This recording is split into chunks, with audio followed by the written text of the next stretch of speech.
बिस्मिल्लाहिर्रहमानिर्रहीम। अस्सलाम वालेकुम डियर स्टूडेंट्स आज हम class 10th chemistry chemical equilibrium का चैप्टर हमने स्टार्ट किया था। केमिकल इक्विलिब्रियम में हम इंट्रोडक्शन पढ़ चुके हैं, इक्विलिब्रियम के बारे में, डायनामिक उसके अक़साम पढ़ चुके हैं, स्टैटिक इक्विलिब्रियम, डायनामिक इक्विलिब्रियम।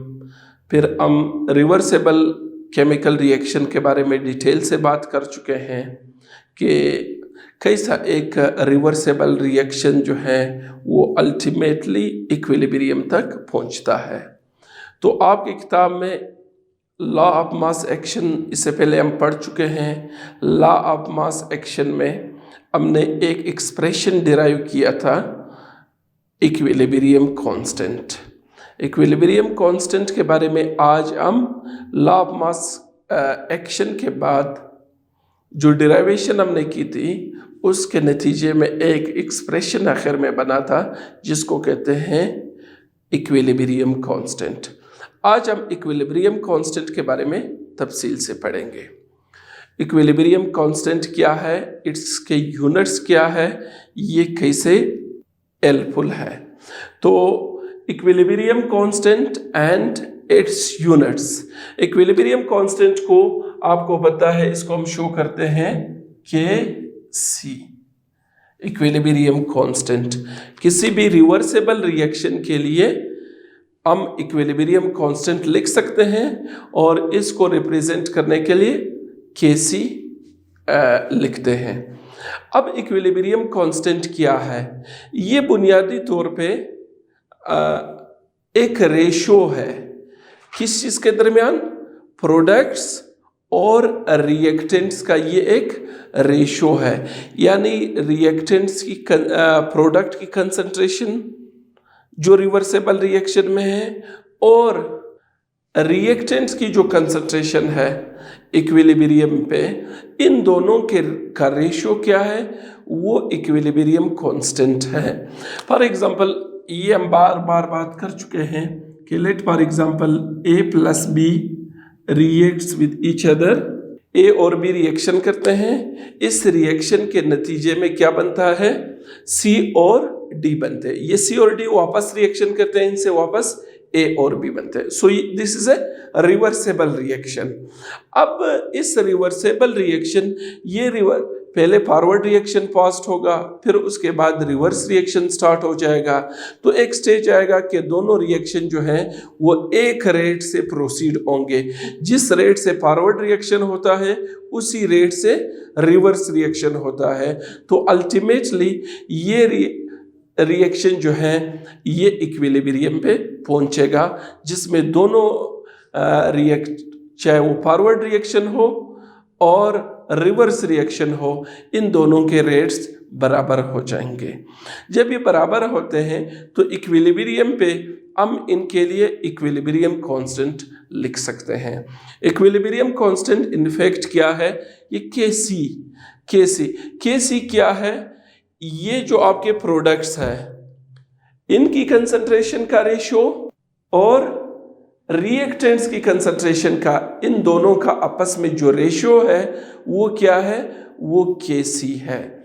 अब आम तौर पे अगर हम इसका लिखना चाहें तो इसका फिर हम जनरली इस तरह लिखेंगे, C की कंसंट्रेशन, D की कंसंट्रेशन, ये अभी रिएक्टेंट्स की कंसंट्रेशन और ये भी, ठीक। तो ऊपर क्या है? प्रोडक्ट्स की कंसंट्रेशन है, नीचे क्या है? रिएक्टेंट्स की कंसंट्रेशन है। इन दोनों की कंसंट्रेशन का रेशो क्या कहलाता है? Kc कहलाता है, इक्विलिब्रियम कांस्टेंट कहलाता है। अब अगर हम इसको थोड़ा सा और जर्नल करें, वो कैसे? अब ये हमारे साथ क्या है, इसको अगर हम पढ़ना चाहे, Kc इज बराबर को हम इस कहते हैं इज द प्रोडक्ट, पहला प्रोडक्ट का लफ्ज असल ज़रब, is the product of the concentration of the products. यानी असल ज़रब है प्रोडक्ट के कंसंट्रेशन का to what? To the product of the concentration of the reactants. यानी हम सिंपली इस तरह डिफाइन कर सकते हैं इस फार्मूले के मुताबिक कि K C is the product of the concentration of the products to the product of the concentration of reactants. इन दोनों का के रेशो को क्या कहते हैं? के सी या इक्विलिब्रियम कांस्टेंट कहते हैं। ठीक, अब ये हमारे साथ क्या होगा? के सी। अब अगर इसको हम थोड़ा सा और जनरल करें, अब आमतौर पे रिएक्शन में ऐसा तो नहीं होता है कि इस सबके एक एक मोल हो, तो ये भी हो सकता है कि इसके 2 मोल हो, इसके 3 मोल हो, उसके 1 मोल हो, उसके 2 मोल हो। तो हम अगर इस रिएक्शन को थोड़ा सा और जनरलाइज लिखें, like this, A plus B इनसे बनता है C प्लस D। अब A के मोल्स कितने हैं उसको हम स्मॉल a से शो करते हैं, B के मोल्स B है, ये इनके कोफिशिएंट क्या शो करते हैं? इनके कोफिशिएंट क्या शो करते हैं? Number of moles of each species, चाहे वो रिएक्टेंट का हो चाहे वो प्रोडक्ट का हो। अब अगर हम इसके लिए इक्विलिब्रियम कांस्टेंट लिखना चाहे, बिल्कुल उसी तरह है, थोड़ा सा फर्क है। के सी क्या है? सी की प्रोडक्ट की कंसंट्रेशन ऊपर लिखनी है और रिएक्टेंट की कंसंट्रेशन नीचे लिखनी है। अब क्या है? जो मोल्स है यानी जो कोफिशिएंट है वो अरे का पावर बनेगा। सी के कितने मोल्स है? सी है। डी के डी, ए का कोफिशिएंट ए। ये हमने ज्यादा प्रिसाइज तरीके से अब के सी को डिफाइन कर दिया। अब बात तो वही है, product of the concentration of product to the product of the concentration of reactants, each term raise to the power equal to the number of moles. यानी हर एक के साथ अपना कोफिशिएंट उसका पावर बनाओ, तो ये केसी की डेफिनेशन है। अब अगर हम ये केसी को लिखना चाहे, so we can say like this कि केसी जो है, अगर आप अल्फाज में लिखना चाहे यही चीज, इसको ये क्या है? पहले तो असल ज़रब है, क्या है? प्रोडक्ट ऑफ द कंसंट्रेशन को मैं शॉर्ट लिखता हूं, product of the concentration of products. ये प्रोडक्ट्स है, ये इस प्रोडक्ट का मतलब है असल ज़रब। इस प्रोडक्ट्स का मतलब है जो रिएक्शन में जो प्रोडक्ट बनते हैं वही है। रेज टू पावर, अब इसके साथ क्या है? पावर है, रेज टू पावर कोएफिशिएंट। अब आप उसको लिख सकते हैं shown in chemical balance chemical equation, product of the concentration of product raise to power coefficient. Ratio है किस चीज के साथ? अब इनका प्रोडक्ट, इनका असल ज़रब, product of the concentration of reactants, फिर वही बात है, raise to power equal to raise to power coefficient. अब ये हमने क्या किया? के सी को डिफाइन किया। इस चीज को हमने अल्फाज में इस तरह बयान किया कि ये क्या है? बटे को आप कहेंगे के सी इज, बटे को कहेंगे रेशो। किस चीज का ratio? Ratio of the product of the concentration of products, यानी जो प्रोडक्ट्स है उनके असल ज़रब और उनके जितने मोल्स है वही उसके पावर बनाओ। किस चीज के साथ ये रेशो है? इसी तरह रिएक्टेंट्स की कंसंट्रेशन का असल ज़रब और उनके जो कोफिशिएंट है वो उनके पावर बन जाएंगे। तो ये क्या है? ये केसी की का फार्मूला या केसी की डेफिनेशन हम कैसे लिख सकते हैं? अब आमतौर पे सिंपल बात यह है कि प्रोडक्ट्स को आपने नोमिनेटर में लिखना है, बटे से आपने ऊपर, बटे के ऊपर प्रोडक्ट्स आएंगे, बटे के नीचे क्या आएंगे? रिएक्टेंट्स की कंसंट्रेशन। सिंपल सी बात है। अगर आपने किसी भी रिवर्सेबल रिएक्शन का क्या लिखना है? केसी लिखना है, तो आपने क्या करना है? जो आपके प्रोडक्ट्स की कंसंट्रेशन है वो आपने ऊपर लिखनी है, जो आपके रिएक्टेंट्स की कंसंट्रेशन है वो आपने नीचे लिखनी है। बाकी सिंपल सी बात है, मैं अभी आपको एक दो एग्जांपल प्रैक्टिस करवाता हूँ। बाकी इस तरह पढ़ने में थोड़ा सा मुश्किल लगता है, लेकिन जब आप प्रैक्टिकली कुछ रिएक्शंस का केसी लिखेंगे then it would be very easier for you. ठीक, अच्छा, अब ये है कि अगर आपने केसी लिखना है तो बट्टे से ऊपर प्रोडक्ट्स की कंसंट्रेशन, बट्टे से नीचे रिएक्टेंट्स की कंसंट्रेशन। अच्छा, एक अहम चीज आपने ज़हन में रखना है कि ये जो केसी है, ये KC it depends on temperature, dependent on दरजा हरारत पे केसी जो है वो इन्हिसार करता है। मतलब अगर टेम्परेचर कुछ हो तो केसी का कुछ वैल्यू होता है, और अगर टेम्परेचर कम और ज़्यादा होता है केसी का वैल्यू चेंज होता है। अच्छी तरह ज़हन में रखें, KC depends only on temperature, KC dependent on temperature, ये बात अच्छी तरह ज़हन में रखें। और ये चीज़ ज़हन में रखें कि केसी जो है इज इंडिपेंडेंट, केसी जो है वो रिएक्टेंट्स की इनिशियल कंसंट्रेशन पे डिपेंड नहीं करता है। चाहे रिएक्टेंट्स की इनिशियल कंसंट्रेशन ज़्यादा हो या कम हो, उस पे केसी का वैल्यू इनिसार नहीं करता है। केसी सिर्फ इनिसार का, इसका वैल्यू सिर्फ टेम्परेचर के साथ चेंज होता है। ये आपको अच्छी तरह आपको ज़हन में रखना चाहिए कि केसी का जो वैल्यू है it is only temperature dependent, it is independent. यानी रिएक्टेंट आपने आपके ए और बी का आपने इब्तिदाई तौर पे जो कुछ भी कंसंट्रेशन लिया है उस पर केसी का वैल्यू जो है वो डिपेंड नहीं करता है। ठीक, अच्छा, अब इसके बाद हम लिखते हैं कुछ रिएक्शंस के लिए। Now we will write how to write equilibrium constant for some reactions. ये हमारे साथ एक रिएक्शन है, हाइड्रोजन, ये हाइड्रोजन है, ये आयोडीन है, ये दो आपस में रिएक्शन करते हैं, इनसे क्या बनता है, हाइड्रोजन आयोडाइड बनता है। अब इस रिएक्शन के लिए हमने केसी कैसे लिखना है, इसके लिए इक्विलिब्रियम कांस्टेंट कैसे लिखना है। Dear students, it's very simple. ये आपके रिएक्टेंट्स है, ये आपके प्रोडक्ट्स है। अब आपको पता है केसी क्या है, वो एक रेशो है।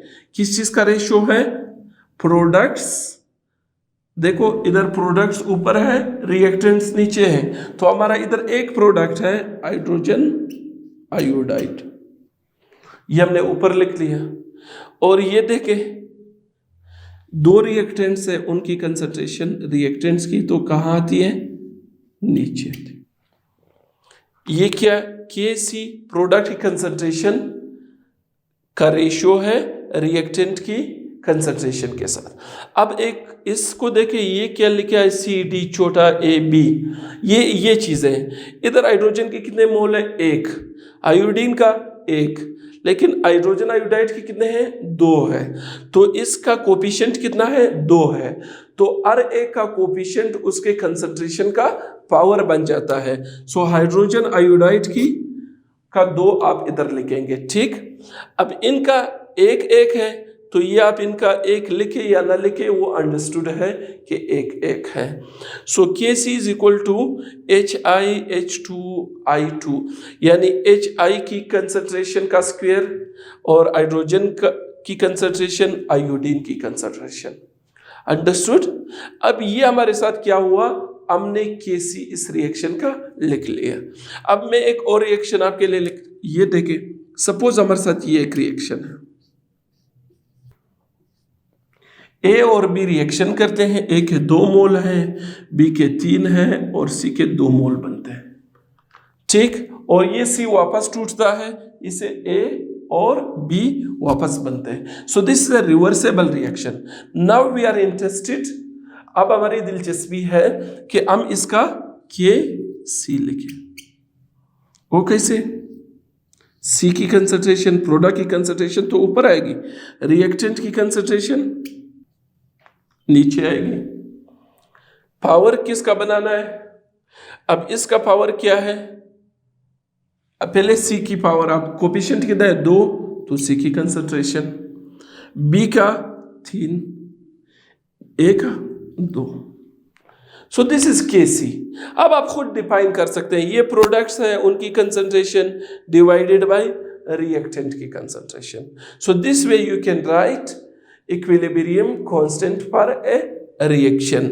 अब हम इसके साथ साथ इक्विलिब्रियम कांस्टेंट के साथ साथ हम क्या करेंगे, इनके यूनिट्स भी कैलकुलेट करेंगे, ठीक, कि what are the units of equilibrium constant. अब ये हमारे साथ एक रिएक्शन है, इसके लिए ये हमने इक्विलिब्रियम कांस्टेंट लिखा है, यानी प्रोडक्ट की क्या है कंसंट्रेशन, ये प्रोडक्ट। अब सपोज हमारे साथ ये जो सिस्टम है, इन सब के सॉल्यूशंस है, एक्वस सॉल्यूशन में सपोज ये होता है, तो इसकी कंसंट्रेशन को हम लेंगे मोल पर लीटर में। कंसंट्रेशन का यूनिट क्या है, मोल पर लीटर, इस तरह लिखते हैं, इस तरह भी लिख सकते हैं, और पर क्यूबिक डेसीमीटर या पर लीटर, ये एक बात है, मोल पर लीटर या मोल पर क्यूबिक डेसीमीटर, ये दोनों किस चीज के यूनिट है, कंसंट्रेशन। ये कंसंट्रेशन के यूनिट है मोल पर लीटर। अब इसी इक्वेशन में ये हाइड्रोजन आयोडाइड जो बनी है, now we will put this unit in this equation, हम इसको पुट करेंगे। इसकी देखो, इसकी कंसंट्रेशन भी मोल पर लीटर, इसकी भी मोल पर लीटर, इसकी भी मोल पर लीटर। अगर हम इसको पुट करते हैं तो क्या जवाब आता है, let's see. So Kc is equal to, इसका क्या है, मोल पर लीटर, लेकिन ये ट्वाइस है, इसका स्क्वायर लेंगे। हाइड्रोजन का क्या है, मोल पर लीटर, पावर 1 है बस, ठीक, पर लीटर, या वैसे आपकी किताब में ये लिखा है। ये हमने क्या किए, हर टर्म के यूनिट्स लगाए, तीनों टर्म के यूनिट क्या है, मोल पर लीटर है। तो मोल पर लीटर लगाने के बाद क्या हुआ, अब क्या हो जाएगा हमारे साथ, ये 2 मोल पर लीटर ऊपर है, ये नीचे क्या है, ये भी 2 मोल पर लीटर है, तो ये इसके साथ कट जाएगा, तो क्या रह जाएगा, नो यूनिट्स। Kc के कोई यूनिट्स नहीं है। किस सूरत में, ये अभी आपने अच्छी तरह से, अब देखो यहां पर रिएक्टेंट में कितने मोल है, 1, 2, प्रोडक्ट में कितने मोल है, 2, तो प्रोडक्ट में भी 2 मोल है, रिएक्टेंट में भी 2 मोल है। अगर दोनों साइडों पर मोलों की तादाद बराबर हो तो फिर Kc के यूनिट्स नहीं होंगे, ठीक, फिर उस केस में Kc डायमेंशन लेस यानी यूनिट लेस होगी, ठीक। जिस तरह मैंने आपके सामने ये एग्जाम्पल हल किया, इसमें हमने सबके यूनिट्स लगाए, यहाँ पर भी 2 मोल है, यहाँ पर भी 2 मोल है, तो ये एक अहम बात है, आपने ज़हन में रखना है कि Kc एज नो यूनिट्स,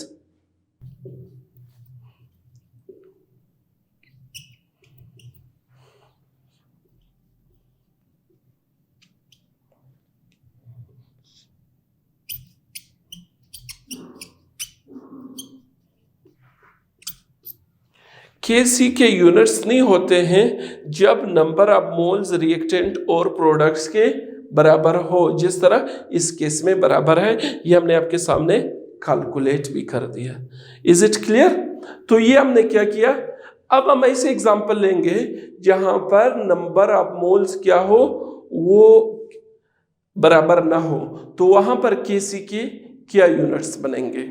अब मशहूर एग्जांपल लेंगे, ये हमारे साथ रिएक्शन है, nitrogen reacts with hydrogen to form ammonia. Nitrogen और हाइड्रोजन आपस में रिएक्शन करते हैं, अमोनिया बनता है। इसका Kc पहले लिखते हैं। Kc के लिखने का तरीका क्या है, प्रोडक्ट की कंसंट्रेशन ऊपर, अमोनिया की कंसंट्रेशन, ये ब्रैकेट का निशान क्या शो करता है, कंसंट्रेशन, तो इसका कोफिशिएंट 2 है, यानी नंबर ऑफ मोल्स 2 है। अब यहां पर आप देख सकते हैं, प्रोडक्ट हमने ऊपर लिखा, रिएक्टेंट नीचे लिखे, ठीक। अब हर एक का क्या है, जो नंबर ऑफ मोल्स है वो उसका पावर बन गया, 3 1, ये हो गया।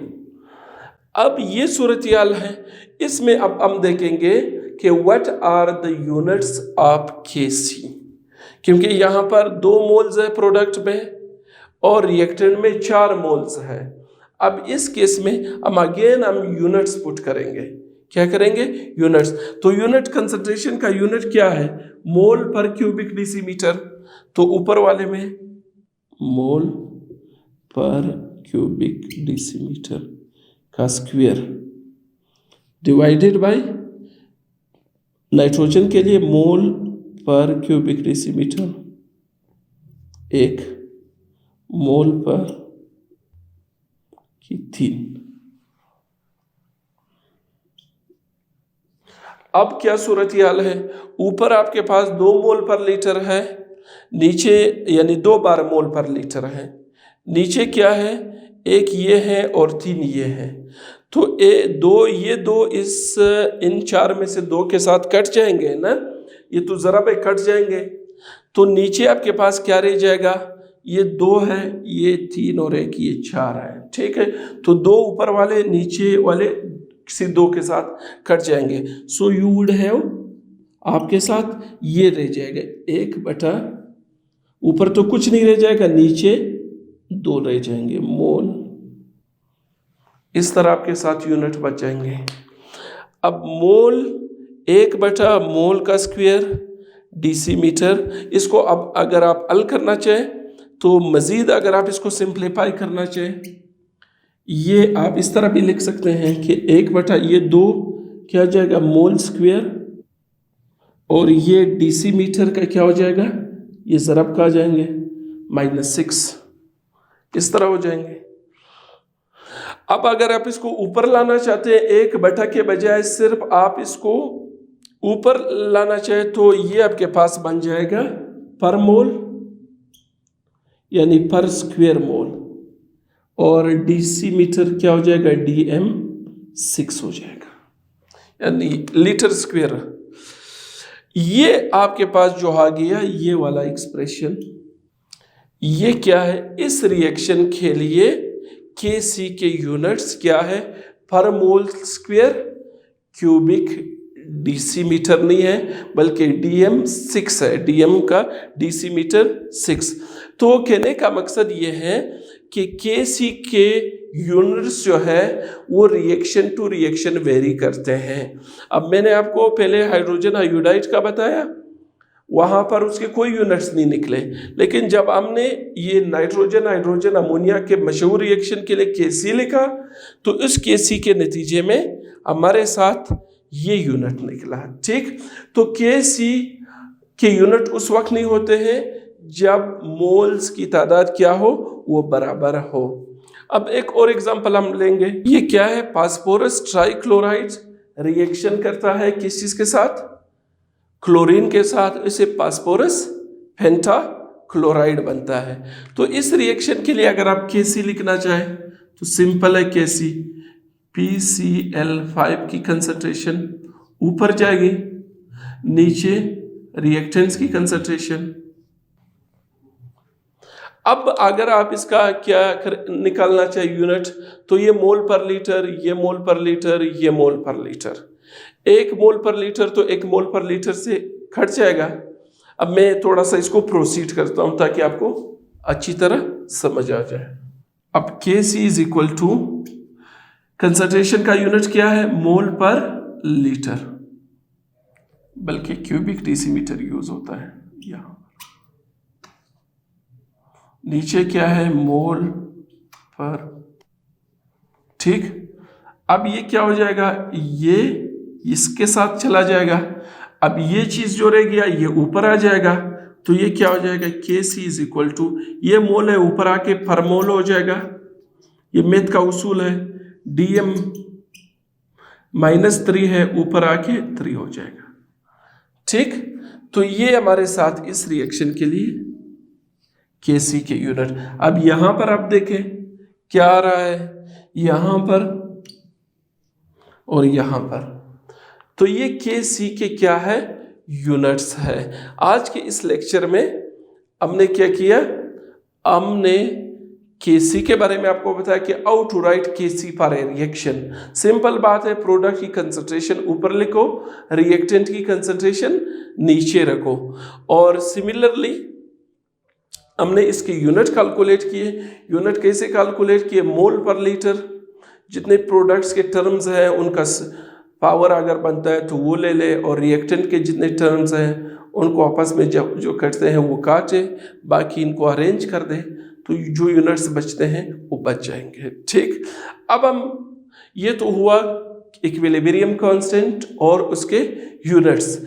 अब हम एक सवाल हल करेंगे, एक प्रॉब्लम हल करेंगे कि इक्विलिब्रियम कांस्टेंट इन रियल एक रिएक्शन का अगर होता है तो हम उसकी वैल्यू को कैसे कैलकुलेट कर सकते हैं। ये तो हमने यूनिट्स की बात की। Now we will talk about the value of equilibrium constant. उसके लिए हम एक न्यूमेरिकल करते हैं। ये मेरे साथ कुछ डेटा मैंने लिए, अगर चाहिए बलूचिस्तान टेक्स्ट बुक बोर्ड में ये न्यूमेरिकल नहीं है, लेकिन चूंकि ये हमारे साथ एक डेटा है hydrogen iodine hydrogen hydride. Reaction इसका ये है कि हाइड्रोजन, ये एक रिएक्शन है, ये इनका क्या है, ये कुछ वैल्यू में दिए हैं जो इक्विलिब्रियम पे इन्होंने नोट किए हैं। इक्विलिब्रियम कंसंट्रेशन है हाइड्रोजन का, आयोडीन का और HI का। अब कहते हैं इस रिएक्शन का आप क्या मालूम करें, आपने इसका केसी मालूम करना है, कितना है केसी। ठीक, अब बात ये, सबसे पहले हम इसका केसी लिखेंगे। How to write KC for this reaction. KC कैसे लिखेंगे? ऊपर प्रोडक्ट की कंसंट्रेशन होगी, नीचे रिएक्टेंट की। ठीक, ऊपर प्रोडक्ट की कंसंट्रेशन, नीचे रिएक्टेंट की कंसंट्रेशन। अब देखो इसका पावर 2 है तो हमने भी इसका पावर 2 लिखा, इनके पावर 1 है तो वो 1 अब सिंपल बात है, just by putting the values, value put करें। के सी हाइड्रोजन आयोडाइड के वैल्यू कितना है? 0.49। इसका स्क्वायर में इनका क्या है? 0.05 और अगले का 0.06। ये वैल्यू है। इसको आप हल करेंगे, इस चीज का स्क्वायर लेंगे और इन दो को ज़रब देंगे। इनको जब आप हल करेंगे तो इनका जवाब आएगा 80। ठीक, अब ये चूंकि नंबर ऑफ मोल्स बराबर है दोनों तरफ पे, लिहाजा केसी का कोई यूनिट नहीं है। ठीक, तो ये हमने क्या किया, हमने एक एग्जाम्पल आपके साथ हल किया कि हाउ टू कैलकुलेट केसी। और ये remember, these are not the initial concentration. ये जो वैल्यूज है आपके, ये क्या है? इक्विलिब्रियम कंसंट्रेशन है, एक खास टेम्परेचर पर ये वैल्यूज है। इन वैल्यूज की मदद से हमने केसी लिखा पहले रिएक्शन से, फिर ये वैल्यूज पुट किए और फिर हमने केसी को कैलकुलेट कर दिया कि केसी इस रिएक्शन का 80 है। सो दिस वे फिर नेक्स्ट लेक्चर में इंशाल्लाह हम केसी के एप्लीकेशंस पढ़ेंगे कि केसी का वैल्यू अगर हमारे पास आता है तो उसे में क्या गाइडेंस मिलती है रिएक्शन के बारे में। तो आज की इस लेक्चर में हमने बात की इक्विलिब्रियम कांस्टेंट की यूनिट्स, और फिर एट द एंड हमने क्या एक न्यूमेरिकल हल किया। तो इंशाल्लाह नेक्स्ट क्लास तक आप इजाज़त दीजिए, अगले क्लास में इंशाल्लाह हम इक्विलिब्रियम कांस्टेंट के एप्लीकेशंस पे बात करते हैं। तब तक अल्लाह हाफिज़।